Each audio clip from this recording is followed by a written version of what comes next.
Hi guys, ayan, so samahan niyo po kaming kumain itong ating napakasarap na mga ulam. So meron tayo guys ditong mangga na ensalada. So yung ating mangga dyan, kinuha natin doon sa punong mangga syempre. Tapos ayan, medyo hubal-hubal or manibalang na siya guys. So nilagyan ko lang ng suka, paminta, sibuyas, asin at sugar para manamis-namis. Tapos may leftover kami na tapa prita. So iinitin lang natin yon and syempre bagong saing.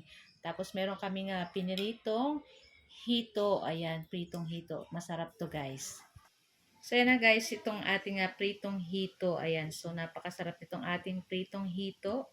Kala ko dati masarap lang yung hito na inihaw pero masarap po pala yung ganitong hito, yung ating hito. Ayan, nakikita nyo guys. O binabad dyan sa kalamansi, paminta, bawang, patis, asin para malasa yung ating hito. And syempre, nung kinakain na namin guys, talagang walang langsa.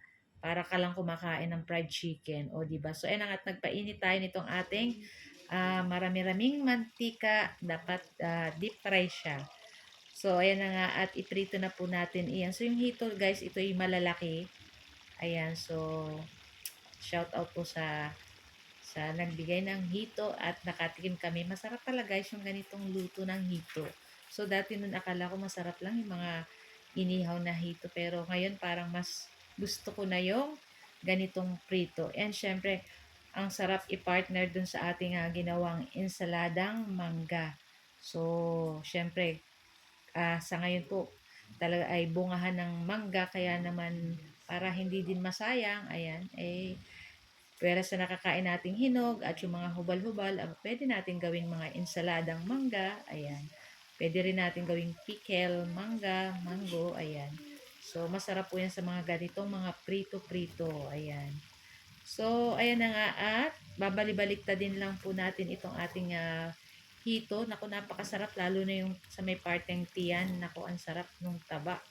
Talagang yun nga lang guys, pag nagpiprito pala ng ganito ay kung matalamsik ang pagprito ng mga pork na may taba-taba at yung mga bangus na mga daing na piprito. Di ba po pag ganyan, pag nagpiprito, grabe tumalsik yung mantika.